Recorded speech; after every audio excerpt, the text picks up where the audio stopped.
breast cancer, which is how most people present with a cancer that's limited to the breast, a minority of people, when they first are diagnosed with breast cancer, the cancer has already visibly spread to other parts of the body, and that we call metastatic breast cancer. More commonly, however, people who have got metastatic breast cancer initially presented with early breast cancer, and then despite the treatment that they had at that time, the cancer has shown itself elsewhere in the body. And that's rather more likely to happen with triple negative breast cancer than with the other hormone receptor positive or HER2 positive breast cancers. Once the cancer has spread to other parts of the body, then it's unlikely that we can simply cut the cancer out, because usually people have got seedlings, either visible seedlings that we can detect or tiny seedlings that we can't detect at a number of different points. So to get at all of those possible seedlings or metastases, what we look towards is drug treatments. And again, because hormone treatments won't work, because trastuzumab or Herceptin and other HER2 targeted therapies don't work, we need to look at specific types of treatment for people with TNBC once it's become metastatic.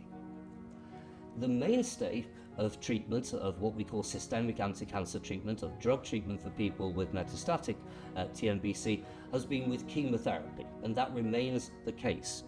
But what's been encouraging over recent years is that we're starting to see in people with metastatic disease who have got TNBC, specific treatments for them that look as though they work in TNBC rather than in other types of breast cancer.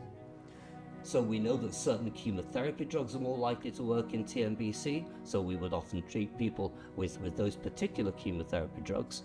But we have a new class of drugs that we're using in a range of different cancers that include TNBC, and those are called antibody drug conjugates.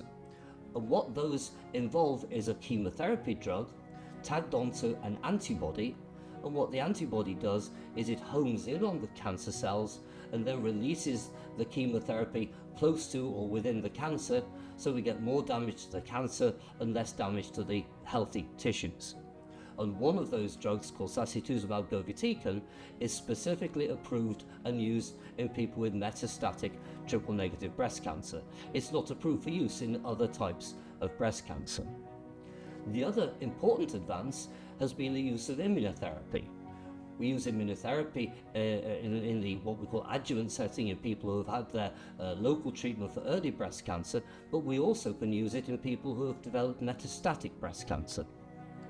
The people who benefit from the use of immunotherapy in the metastatic setting are those people whose cancers we've tested, they're triple negative, but they also have what's called PD-L1. We test for PD-L1 because that's a marker of sensitivity in people with metastatic disease to these immuno-oncology agents. So we increasingly are using chemotherapy alongside these immunotherapy agents as our first-line treatment for people with metastatic triple-negative breast cancer. And we use them in the first-line setting, that is as the first drug people get after their cancer has spread or come back, because that's where the benefit appears to be greatest. The evidence we have to date shows that these drugs don't have the same benefit when used later on in the course of someone's disease, so we use them first line. We then have other specific option in the form of sacituzumab govitecan, which I just mentioned, and then we still have up our sleeve other standard chemotherapy drugs in reserve.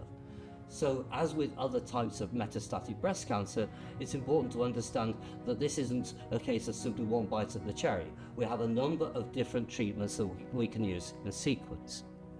These treatments aren't going to cure people with metastatic TNBC, but we don't cure people with other types of metastatic breast cancer either. People with metastatic breast cancer, what we're looking to do is control the disease for as long as possible, and these new treatments for TNBC mean that we're controlling metastatic triple-negative breast cancer for substantially longer than we were able to in the past. We also have another drug that we use in people with TNBC. This is a targeted therapy. It's not used only in people with TNBC, it's used in people who have got the breast cancer gene that we called BRCA, the BRCA mutation. And that mutation is commoner in people with triple-negative breast cancer than with other types of breast cancer. So these drugs targeted at the BRCA mutation, we call them PARP inhibitors, those we use more in people with TNBC than we might in people with other types of metastatic breast cancer.